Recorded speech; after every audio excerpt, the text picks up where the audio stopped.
اور انہوں نے فرشتوں کو کہ وہ رحمان کے بندے ہیں اس کی بیٹیاں ٹھہرایا۔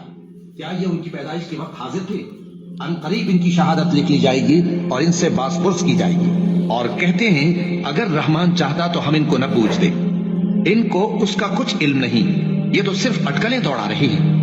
یا ہم نے ان کو اس سے پہلے کوئی کتاب دی تھی کہ یہ اس سے استدلال کرتے ہوں؟ بلکہ کہنے لگے کہ ہم نے اپنے باپ دادا کو ایک طریقے پر پایا ہے اور ہم انہی کے قدم بقدم چل رہے ہیں، اور اسی طرح ہم نے تم سے پہلے کسی بستی میں کوئی خبردار کرنے والا نہیں بھیجا، مگر وہاں کے خوشحال لوگوں نے کہا کہ ہم نے اپنے باپ دادا کو ایک راہ پر پایا ہے اور ہم قدم بقدم انہی کے پیچھے چلتے ہیں۔ پیغمبر نے کہا اگرچہ میں تمہارے پاس ایسا دین لایا ہوں کہ جس رستے پر تم نے اپنے باپ دادا کو پایا وہ اس سے کہیں زیادہ سیدھا رستہ دکھاتا ہو، تو کہنے لگے کہ جو دین تم دے کر بھیجے گئے ہو ہم اس کو نہیں ماننے گے۔